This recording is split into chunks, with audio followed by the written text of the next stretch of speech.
Look, I did it. Good Good job. afternoon, everybody. I know I've live streamed to Facebook. I got the Zoom working. Good afternoon, She Spark Society. I am your host for the week, Kimmy, and today is our Tuesday speaker meeting. We have an awesome guest, Allison Barnett. So I'm not going to attempt to butcher your background. I'm going to let you do that for me. So my favorite question to ask people, obviously you're in real estate and we'll get into your specialty in a second, but birth to real estate in 5 minutes or less. How'd you get here?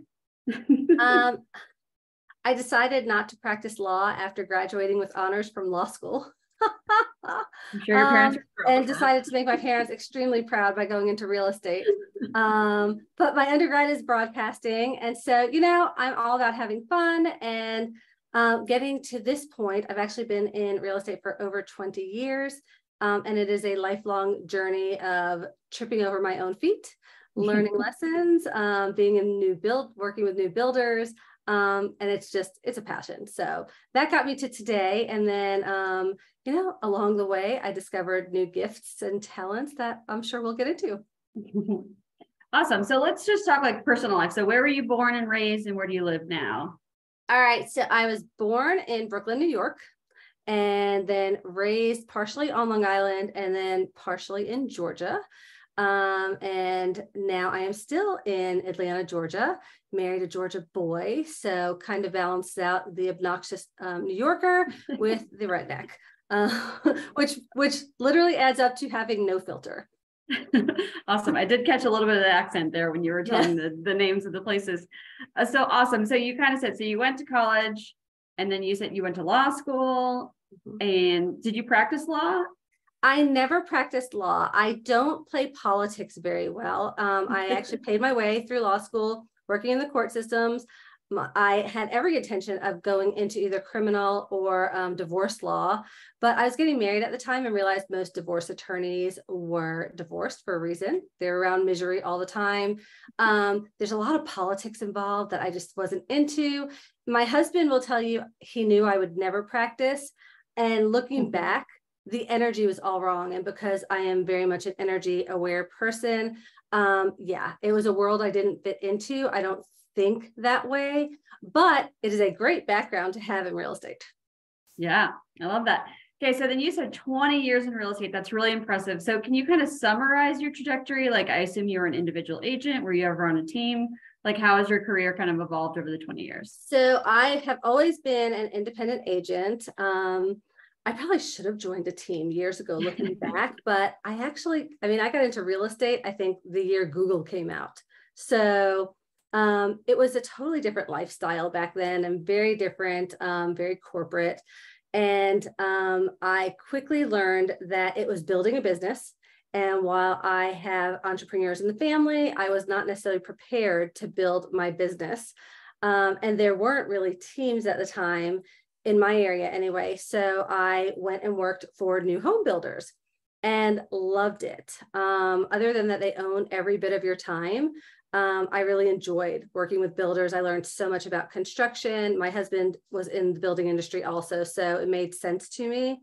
I learned to run sales teams, ran design studios, and that was my background for probably a solid 10 years until 2008's market crashed.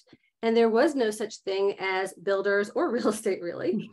And I didn't want to play the REO game. It was ugly. People were struggling. My own family was struggling because that was our industry. I mean, we were no longer making any money.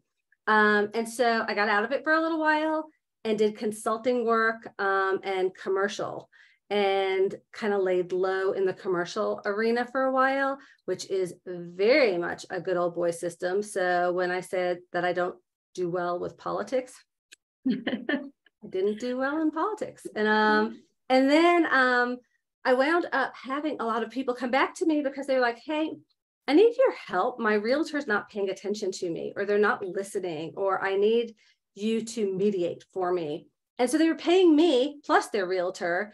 And I was like, okay, it just makes more sense to go back into residential. And so here I am. And so it's been a windy road, but I've always been independent. I've been with big brokerages, little brokerages, and you know, they're all so different. And I've learned that it is very much what you need now and who you surround yourself with that will affect your success. I love that. So many good things. So what does your business look like now? Like what in the last year, like how heavy are you in production? I know you do some coaching stuff. So what does it kind of look like now, 20 years later? 20 years later, it's fun. Because along the way, I realized that I'm one of those weird people who's part psychic, intuitive. So I do energy shifting and channeling and home clearings and all that weird woo-woo voodoo stuff that some people, think are crazy. But I realized that I didn't fit into the box. And that's what a lot of agents really do, is they try and fit into this perfect box of cold calling and open houses, and we're supposed to do business one way. And I mean, I'm now in my 50s. So you really learn to lose your filter as you get older, especially women. I used to, side note, have a friend who'd say, man, women in their 40s are mean. No, once we hit 40, we realize it's just that you get to take the filter off and say whatever the heck you want to say. So now I'm in my 50s. It's really cool because I'm part psychic. I can read through BS and I get to say whatever I want to say. So you tend to draw in your people by your energy. So as you become your authentic self, you're drawing in those people. So my business is booming, but it's booming with people who also have no filter, make quick decisions, and live that type of lifestyle. Beth is giving you like major high fives over there. I remember Beth, you had the one client you were going to gift like a house clearing to. So I feel like you and Beth are on the same vibes. But I love that. So, I mean, so specifically, so are you still in production or do you gravitate? Okay. So, and do you do coaching as well? Yep. Cool. Yeah. I'm a workaholic. I'll admit it. I love it. I love the game and how, every deal is different. Every person is different. And so I stay in production. I'm working at midnight half the time, trying to make everything happen. And then I do coaching on site. So, which is another full-time business, but that's a very controlled business because it's based on certain hour time slots versus real estate is kind of a deck of cards, and however you just want to throw it up in the air that day is how it's happening. Yeah, totally. Okay. Well, let's dig in. So I kind of asked you what you like to talk about and you called it magical mindset. Yes. What does that mean? So I already touched base on the fact that I'm into psychic energy, all that stuff. What I have learned though is that all of us have intuition. You always have that vibe of, that person makes me a little nervous or uncomfortable, or I really shouldn't have made that left turn. We all have it. It's just a matter of putting it to use for ourselves and in our business. And so when you tap into your own magic, what you believe in for yourself, the person that you want to present to the world, the more your business will succeed, the more you will thrive because you naturally draw in energy. So for anybody who's not familiar with energy, if you think about AM radio and how they're static half the time, and then FM radio, you can tune in, but you're going to have your commercials and you're not always going to hear your favorite songs. And then there's Sirius XM, where you just tune into exactly what you want to listen to. Same thing applies to energy and people. And we're all energy, and money is energy, and clients are energy. So what you do is you realize and you focus in on you. What do you like? The type of people you want to be around, the type of business you want to create for others. For me, I'm very much a busy professional, get it done, let's skip the drama type of person. That's my clientele because I'm that type of person. So finding my own strengths and my own personality, I can then say, okay, these are my people. So how do I draw in my people? And you focus in on your magic because you're now tuning into Sirius XM, the Allison station, the Beth station, the Jasmine station, whatever it is. Your station has your people. So start being your authentic self and you can grow into that. I love that. And I feel like it kind of taps into, we always tell people, like, if you're talking to everyone, you're talking to no one. So we always tell people, like, niche down, like, find your people. And also we had someone to speak about lead generation. And she said, if you're not enjoying it, if you're not talking to your people, if you haven't found your people, you're doing it wrong. Find the people you want to be in business with and kind of evolve from there. So I love that. So where do you even start? So if someone who wants to coach with you or kind of wants to grow their business, like how do you kind of dig in and so here's where you start. You push limits. For example, I worked with a big box brokerage. And in my area, they wore the perfect outfits, the perfect heels, the perfect listing presentations. They went to those coaches that were the wake up at 5 a.m. and, do your exercise and whatever else you're supposed to do at 5 a.m. Because personally, I didn't know 5 a.m. existed. And so, and I would show up to our meetings in yoga pants and hoodies. Why? Because meetings were at 8. I'm not really a morning person. My clients aren't really morning people. So I would just show up and they would just give me this look like, what are you doing here? Why are you, how are you even making money? But my clients might be buying $1 million home wearing a tracksuit and gold, which has happened for real. And so they don't care what I'm showing up in. It was about them. And so I realized when I left there, because I felt like I was suffocating and they didn't understand me. And they were like, you should use this coach. And I'm like, why would I use that coach? They don't understand me. I want the coach that talks magic. And so I was battling the system. It's almost like your 5-year-old not wanting to go to sleep. I was battling the traditional system. And so I found a place with my people. And when I changed to a brokerage that was more my style, my business exploded because it was people who understood you could sell homes in t-shirts. You could drop F-bombs if that was your style with your people, because you can't say the wrong thing to the right person and you can't say the right thing to the wrong person. So you may as well just be you. So it all starts with being comfortable in who you are. If you are putting on the 6-inch heels to look perfect to sell luxury and you are so uncomfortable talking to those people and walking into those homes, stop. Go work with a new home buyer who's clueless that you can mom their way through. And they're going to be so grateful for your knowledge. And you're going to be so grateful that they don't have egos all over themselves. If you love working with seniors, work with seniors, but it's who you are at your core that really is going to say how you should do your business. If you're not comfortable talking to people, don't do cold calls or open houses. It doesn't make sense. You'd want to do the corporate reloads. So it really start with you. Once you start with you, then you can build out from there, but you're also naturally attracting those people because you're speaking to them. Okay. So say you have a client, a newer agent, and they've identified their niche, or let's say they're an older age, or, and they want to do seniors and they're like, okay, I'm in the 55 plus community. I want to do 55 plus. Yep. Now what?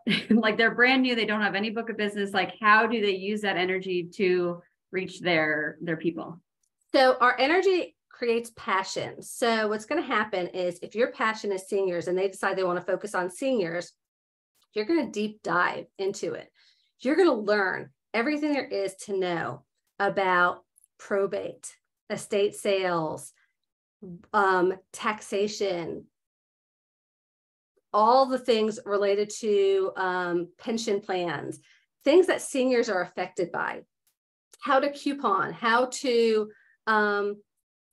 handle sickness, how to handle trusts and estates. You're going to deep dive into everything around that avatar, that person, just like we have to with older parents. And when you start going into that, then you're able to have those conversations. Then volunteer in a senior center. Talk to seniors, see what they're feeling. What are their worries? Go to an estate attorney and say, hey, what are you running into? What are people clueless about when handling their parents' estates? The more you can deep dive into what you're passionate about, you don't feel it's work because you love it. You're learning how to help people. And then you're taking all that information and you can make a packet of information on how to handle estate sales, how to work with older parents, how to clean out your house and still preserve memories, whether it's photo books or t-shirt quilts or whatever it may be. And when you have that book of information, you're a resource. And when you become a resource to help people, they start coming to you. So then it's very easy to get on social media and do a post or do a video about what you've learned that day. And you start becoming the expert. And the more you become the expert about something you love, the easier it is to just naturally have those clients falling into your lap. Yeah, that makes a lot of sense. So I guess for you specifically, so I assume you've identified some sort of niche, but you do also talk about unconventional methods like house clearing and psychic and all that stuff. So say you in particular have identified your niche, like how do you teach your clients to kind of utilize that? Or I guess you specifically first. So for me, and I tell all of my clients to do the exact same thing. So it's basically the same question. My niche is busy professionals. I handle everything. I offer concierge service. There, for example, my sorority sister, who I live 10 minutes from and haven't seen in 20 years other than passing in the grocery store because we're both busy people, calls me up and says, hey, I need you to handle my mom's house. I can't handle her. I'm too busy. I'll sign whatever paperwork you need, but keep me out of it. That's my client. They get out of my way, let me do my job, and then I cater to them. So I'm spoiling them with cookies and food during move-ins, but they stay out of my way so I could help them get to the finish line, whether it's buying or selling a home. So for me, I spend time talking to busy professionals. I'm at those networking events. I'm dealing with it. Now, energetically, I'm a busy professional. I get the mindset. So my frustrations are their frustrations. Now, energetically, what I do is, are any of you guys energy people? I know one of you are. Okay. Start your day taking a deep breath. You start your day, and I tell every client, start your day taking a deep breath. Then if you picture like an oak tree has huge roots. It is going nowhere versus a willow sways in the wind. You need to be the oak tree in your own life and in your business. So you have deep roots. That's your knowledge. That's your power. You have those roots. You are 100%. And then your leaves and your branches can grow from there. So you get really rooted in who you are. And then you ask for people to come to you. And so I literally tell my clients every single day, write down what you want. So I want 3 closings a month. And I want clients who, and I actually did this. I wanted clients at a certain price point who were fun, friendly, would want to go to dinner and hang out, who would refer often, close quickly, and had enough money that they could buy a home without selling their home. Literally wrote that down. Then I started writing every single night, which is what I tell my coaching clients to do, how grateful I am that I receive my ideal clients who are fun, friendly, have money to sell and buy homes easily, who refer often and want to hang out. I am grateful for it every single day, at least 4 times before I go to bed, and they'll fall into your lap. I promise you, if you do this, it will start falling into your lap. So I ground myself, and then I ask the universe, God, the purple unicorn, whatever you believe in, because I don't discriminate, for it. So I will literally say, okay, God, I want another client. And I want the client who's the busy professional who gets out of my way, lets me do my best job for them, and then will refer me to everybody around them. And then I write down, I'm so grateful that I already received it. How cool is that? I got it yesterday. And this is my pattern. And this is my base of business. Your mindset, you being grounded in who you are and what you want, allows you to get exactly what you want. So if you think of going to a steakhouse and you order a steak and you're like, I want a steak and a potato and a vegetable. And the server comes and they bring you a sirloin, a sweet potato, and Brussels sprouts. And you're like, oh man, I know I said I wanted that, but I really wanted the filet mignon and the baked potato and broccoli. And they're like, fine. So they come back with your filet, baked potato, and broccoli. And you're like, oh, wait, hang on. I actually wanted the filet medium, the baked potato loaded, and the broccoli with Parmesan on top. That's what's happening to you with what you're wanting in your business and what you want out of life and how you're working with the universe. You're asking for what you want, but then you're like, oh, I didn't quite want that. And then they're giving it to you on a silver platter and you're like, oh, but I didn't quite want that person. They're a little bit of a pain in the ass for me. No, we're not going there. So they're handing you the silver platter, but then you keep putting up a wall going, wait, I don't want it. Wait, that's wrong. So the more you know exactly what you want, the easier it is to request it, the easier it is to receive it. It's magic. Got it. That makes a lot of sense. Beth, did you have a question a while back? I did, and I didn't know if you were trying to wait till the end, but I'm curious how you frame that to your clients, or if you even do, like if you let them know, I am really great at helping busy professionals, but you probably don't say like, I want someone who's going to, be fun and friendly and refer me out quickly and can easily sell and buy homes without having to sell something and then gets out of my way. Like, so there's probably a way you do frame it, but lets them know how you best serve. So that is my order to the universe. I know. Yeah. That's my order. And I actually wrote that down. 2 days later, a friend of mine needed me to cover in a new home community for her. In walks this couple, super cool. They have an agent. I'm like, cool. I'm just hanging out, helping a friend. I give them my card at the end and said, hey, you're cool. Let's go to dinner sometime. We live like 5 minutes apart. A week later, I was selling their home. So that's your order to the universe. Now to my clients, I walk in being super cool, saying, hey, I know you're busy. So my job, you may be talking to other agents. I'm not bothering you with a PowerPoint listing presentation. I like getting down to business and laying cards on the table. What do you need from me? How can I serve you? Because the reality is the less drama we have in your transaction, the easier your life's going to be. And I could see that you're drowning in your 5 children. So hand this off to me. Tell me what you need and let's make it happen. So I literally am super casual. I'm unconventional. I don't do PowerPoints. I don't walk in with an agenda other than how can I help you? Show me your house. And what do we need to do? I love that because it just seems like you're radiating authenticity. Yes. And you're that's cutting all the bullshit out. And you're just like, yes. Boom, here I am. Let's go.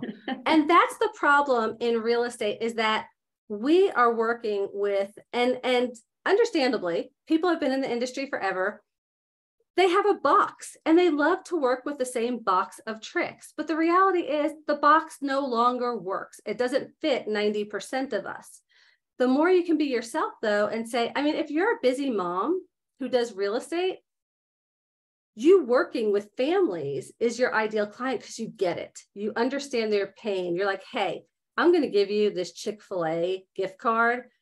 Go take your kids to Chick-fil-A for a little while. Let me handle the inspector, and then I'll get back with you and we'll review everything. The more you can identify with your people, which is why they're your people, the easier it is just to be yourself and skip all that extra stuff. Cool. I think that answers Beth's question. But so, okay, so to put to Beth's question, so you don't brand yourself that way necessarily. You're making this ask of the universe and it's kind of coming to you. So do you brand yourself in any particular way to try and drive traffic, or just like you said, kind of just be your authentic self? And I love this question because I suck at branding. Marketing is not my forte. I have yet to figure out colors that I love 20 years later. So I'm just me. And so I've realized that I'm a little more black and white. So I probably should have black and white as most of my colors. And I do put out that I am an intuitive realtor for a high frequency busy professional. That usually means absolutely nothing to 90% of the people who are sent my way, but it's there for the one person who understands frequency or who understands busy professional. So it's there on my Facebook page or it's there on my YouTube video. But as a whole, I'm Allison. This is what I offer. This is who I am. You like me or you don't. I think that's super smart. Like you have those keywords, like you said, and someone's going to pick up on it or they're not. You know, if someone doesn't understand that, they're just going to breeze over it and they'll be like, cool. Yeah. Busy people. She knows me. Exactly. And now some people, I mean, it might turn them off. And it's the same thing of, are you afraid of turning away business? Yes, we all are afraid of turning away business. We want it all. My husband's like, can you please stop talking magic with people? It makes them, you know, it might make them uncomfortable. And I'm like, dude, it makes you uncomfortable. Doesn't make them uncomfortable. And then I'm talking to a lady who's like, oh, I'm Haitian. And yeah, I totally understand that, you know, spirits are coming. Or the person who is like, I have a bad feeling about this house. Great. If you have a bad feeling, we're not seeing the house. I just go with it because I understand that about them. Whereas somebody else, you'll have the agent who's like, oh no, we set the appointment. We have to see that house. Just send a text saying we're not seeing the house. So it's really just tuning into yourself and your people. Yeah, so that's kind of jogs the question for me. So are you so kind of protective over your business so do you turn away business that doesn't fit your kind of, you know, niche busy person, or how do you handle business you attract that's not necessarily your ideal client? So this has always been my frustration with people talking about niching down, because in reality, niching down can cause just as many problems as not having one. For example, you live in an area that, like, I've been doing real estate for 20 plus years. So my area used to be my niche, but then people move out of the area and they have kids who move out of the area. I'm not going to turn away past clients because they're no longer in my niche. And so your niche is who you are and your ideal clients. But when they refer somebody to you, of course, you're going to take care of them. It's just an amplifier. So now, to me, anyway, a niche is your amplifier. That's who, if you could just say exactly what I want to work with, that's my niche. But those people know people who I'm still willing to work with. I will say there are people I won't work with. If they are, if their energy seems really off to me, that I'm feeling frustration from the very first conversation, that's somebody I will probably refer out because it's probably not going to get any better for me. And I've learned that if it's uncomfortable at the start, it's going to be uncomfortable at the end.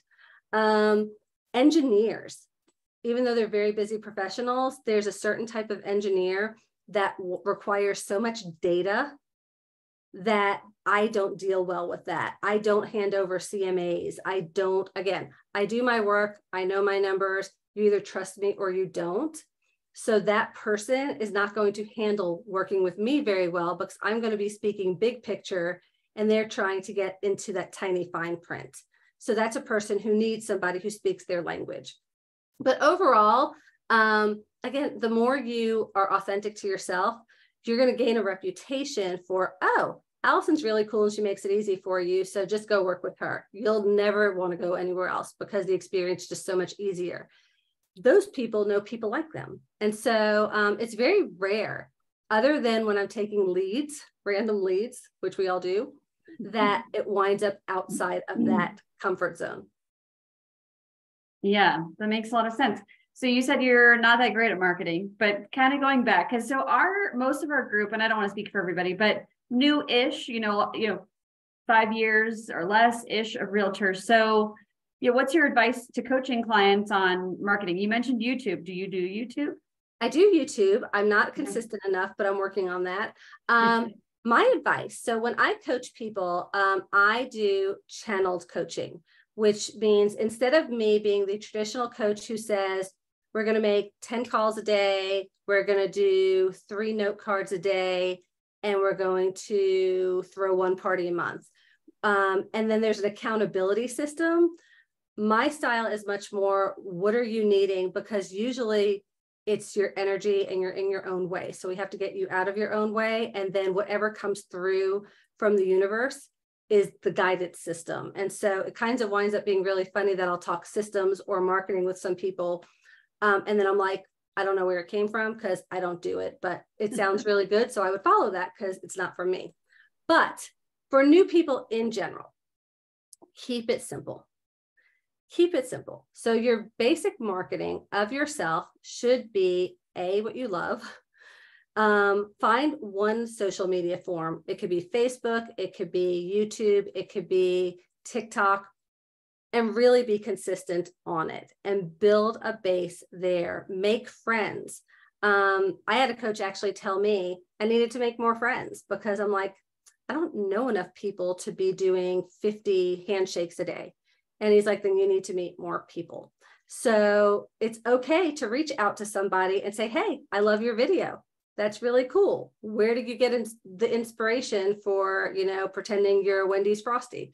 Something like that you can reach out to people. So when you were first starting out, if I were starting all over again, I would first know myself well enough to know what direction I really want to go into. And meaning that, am I going to fit into this box of I want to do open houses or phone calls, or am I going to want to start on the social media course because I like videos? Know yourself well enough to start choosing. And then make sure that you're doing something every single day. It's really easy in this business to be busy and unproductive at the exact same time. So have your checklist. I'm not a time blocker. I'm a checklist person. Have I made a video? Check. Have I sent out the note cards? Check. Have I gone to a networking event or learned something new about listings or something about seniors? Check. I do checklists, and then start putting yourself out there. So we now have this awesome thing called AI, and you can literally get on AI and say, what are the top 5 things that people ask about when wanting to market to seniors? Or what are the top 5 problems that seniors run into? And then just start making videos. And when I say start making videos, skip the Steven Spielberg version, get out your phone, put on a little bit of lipstick and some earrings, you're cute enough, and take a video. Because it's content, and most of the time people are listening, not watching. Just do it. And the more you can just do it, the more you're going to be comfortable doing more. You don't have to put money into it. And then do your grateful list. How grateful are you? If you are grateful, get out an entire notebook. I like the college ruled one. Every day, and every one of my clients does this, every day, they have to fill out the notebook sheet with what they're grateful for. I am grateful for my iced tea because it's my version of Prozac. I am grateful that my husband didn't open a garage door during this meeting. I am grateful that I met new cool people. I am so grateful that I closed a deal. I am so grateful that I just received an amazing referral that I might not have received yet, but I'm putting it in there because I'm fully expecting it. And we do that over and over and over again. So if you can be grateful and authentic, and then do a couple of things every single day on your checklist, you are going to succeed. Yeah, I think that's so smart. I read a lot of books, and it's kind of like we always hear these common things, right? Gratitude and mindset and keep it simple. And I feel like I hear it over and over again. It's just like, but yet we still try and sometimes overcomplicate it. But I love that you're reinforcing that, especially from coming from 20 years in the business. That's so powerful. And the reality is people talk mindset, but people think positive vibes are being happy all the time. And it's not. It's about being authentic. If you're pissed off, do a video about how mad you are about what happened. If you're happy, do that. The more real, people are craving real people right now. So that's where, when you talk mindset and energy or law of attraction, for any people who deep dive into that, it is all about how authentic you are and knowing what you want. I will say the other thing, one of my favorite things to do, Hank of Ink, you can YouTube a video of him. He has a process called 50-25-1. So if you are a CRM flunky like me, 50-25-1 is a human version of a CRM. 50 waves, meaning you're liking people's Facebook posts. 20 high fives, meaning that you've commented, 5 decent text or personal conversations, and 1 conversation a day that is memorable, that you would share with a friend, that you would write in a journal, hey, this was a really cool person I met. 50-25-1, YouTube it, but it is a very successful, simple system. I like that. So you go as far as saying, like, in a category, like your category you just described as like social media. Mm-hmm. If someone's a people person, they can have, apply this in any way. Absolutely. You're at the pool with your kids. Wave. How are you? Literally 50 waves. Yeah, 50 waves. 50, do people see you? Because that's really your branding. Like, I don't have a perfect branding package, but do they see you? When you're at the pool, do they go, oh, hey, I recognize her. She's the realtor. Do you hand out chapstick or suntan lotions? Whatever it is that is capturing attention. If you do a video and it gets 100 comments, or you throw a party for somebody, or your family member, and you have a neighborhood block party and people are seeing you, that counts. It's all about just putting yourself out there. Yeah, that makes sense. Kirsten, did you have a question? Please drive safely. Sorry, driving and trying to unmute. And I'm sorry if you covered this. Oh, you're breaking up a little bit. Oh. But do you do anything with? No, okay, we lost her. Well, if she comes back. Can you hear me, Kimmy? I can hear you now, but we didn't hear anything else you said, so start over. Okay. All right, I'm just going to keep my video off in case it stinks. I blame Mills Gap Road. So with your page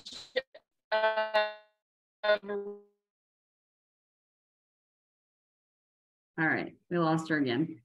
So yeah, so I'm gonna mute her. Can I just silence her? At least it was funny. Now, oh no. You are grateful for, and I apologize if you covered this and I missed it, but do you do anything with those previous do I do anything with those previous gratitude pages? Do you review them? Do you ever look back at them? No. And okay. It is because the more you do it, the worse your handwriting becomes. Now, some people do. There's a difference between journaling and gratitude lists. If you are journaling to remember what has happened today, write neat. And that is something that's really cool to look back at a year from now and go, wow, I was journaling that my intention was to have 5 closings every month. And look at me, I'm now doing it. But when it's gratitude, it is literally just putting it out there. And I like to just write it because it's also very soothing and it's good energy. When you speak and write, it amplifies energy. But no, I can't even read half the stuff that I'm writing down that I'm grateful for. And I may actually fall asleep sometimes in the middle of my lists because I do it right before I go to sleep, because it's when my walls are down the most and I'm more likely to receive more messages that way or have more clarity. And so a lot of times when you're doing your gratitude list, you may have an idea pop into your head. Make sure to write it to the side because you're like, I'm so grateful that we had the best day and I met the coolest people. And then you'll say, I may need to send them a note. I may need to send them a note to go grab coffee next week. It's going to pop into your head because that's when you're open to it. Yeah, I love that. Now I'm going some down rabbit holes in my head. What other things do you do in your day? Like, are you a meditation person, a yoga person, workout? Like, any other ways that you structure your day that someone can kind of glean inspiration from? So I am all about simplicity. So one of my favorite things to do every day is throw stuff away. We have so much stuff, junk drawers, closets, everything else. If you feel stagnant, throw away half the Post-its you probably have sitting on your desk, because you haven't looked at them in 6 months. So when you are throwing stuff away, it is actually making room for more energy, for more things to come in. So all that stagnant stuff that's in your junk drawer, that shirt that you said you might wear in 5 years, get rid of it, donate it, because you want to make room for more. So trash day is my favorite day. I'm always throwing stuff away. And anytime I'm feeling like I'm not able to connect with myself, with my goal, I'm feeling frustrated, tossing is first on the list. So purging is really big for me. Meditation. So I'm probably going to be one of the very few woo people who will ever say that meditation is not necessary. And when I say that, I say it loosely. Most people think that meditation is sitting still and waiting for information and clearing your head to the point of sheer emptiness. But we are busy professionals. If you are in real estate, if you're in business for yourself, it is because you multitask, juggle really well, and like a challenge. More than likely, you are doing something and thinking about your grocery list at the same time. We don't shut down as humans very easily. We have social media, we have our phones going off, but you can take a walk. When you're baking and you're stirring something, or you're cooking and you're just making the same meal and it's just by rote. When you are driving, which is the most dangerous time, but when you're driving, half the time we'll get from point A to point B and we don't remember how we got there. Or we're like, did they change this road? Because this looks different to me. It's because your mind is wandering. Those are moments of meditation. And so those are moments when you can quiet your mind because you're baking, you're rocking, you're taking a walk, you're taking a shower.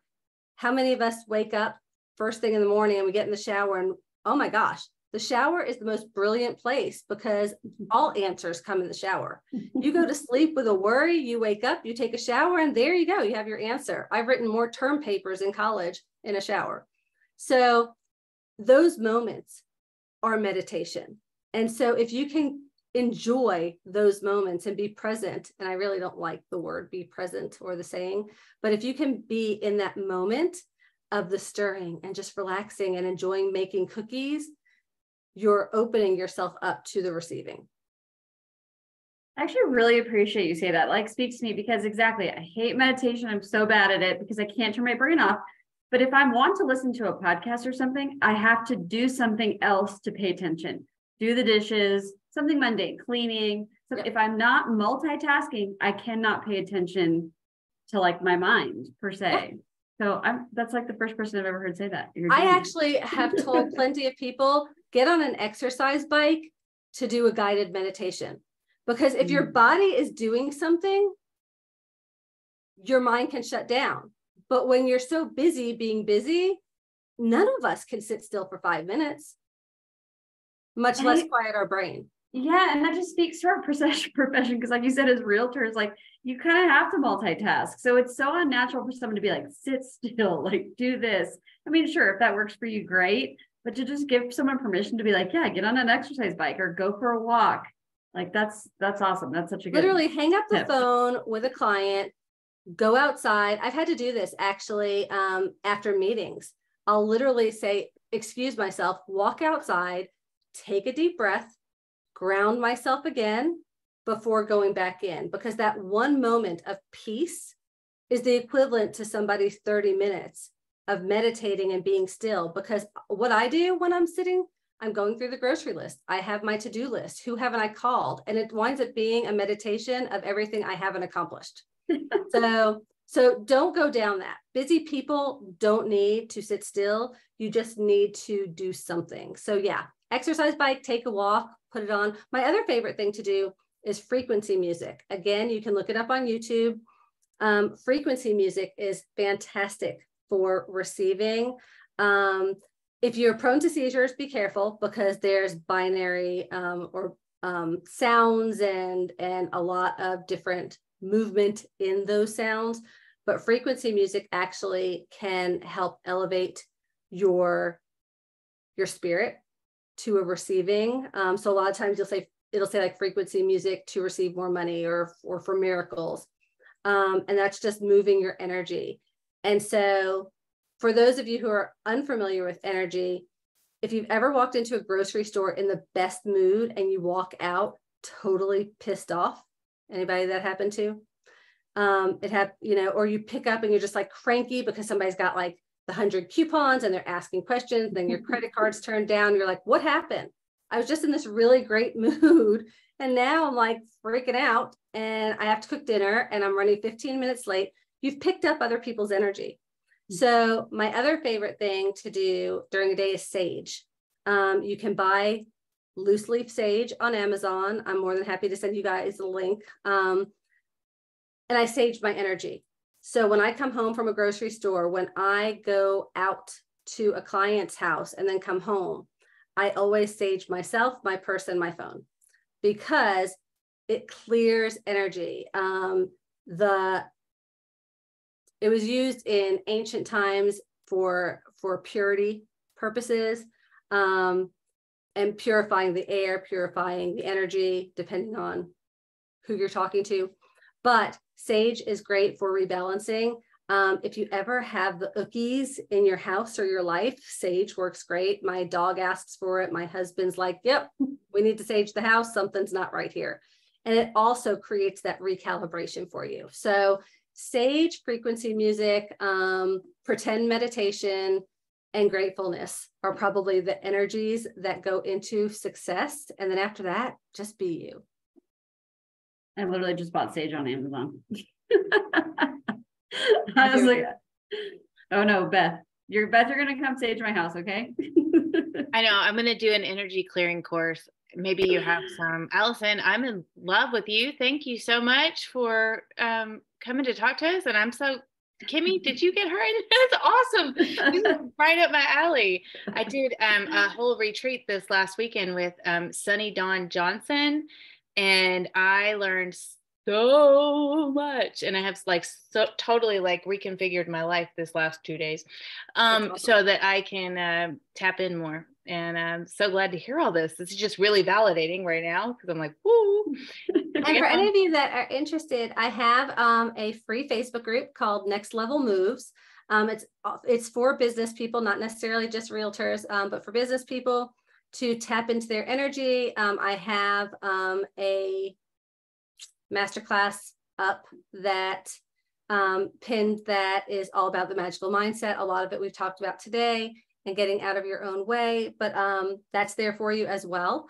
And then I also will do random channeled messages for people. And then, so if you're into that, you are welcome to join me there as well. Cool. And I found the Facebook group. I'll, when I post this video, I'll make sure to mention that and provide your contact information. So yeah, like Beth said, thank you. But does anyone else on the call have questions? We're right on time. I like to wrap it up a couple minutes early to be respectful of everyone's time. No, you just explained it so well. There's no questions. Awesome. You guys are amazing. You've got really good energy in this group. So just build on it. Good. I love it. And like you said, like this was up Beth's alley, but it wasn't necessarily up mine. Like it wouldn't have been someone like I would have chosen to, tune into your Sirius station, but I'm glad I did. And I'm excited to kind of look into it more. I'm hearing comments. Jamaica says thank you as well. So you're welcome. Thank you guys so much. And that'll conclude our speaker meeting for today. Everyone have a great day. All right. Thank you for having me. Thank you. Have a good day. All right. Bye.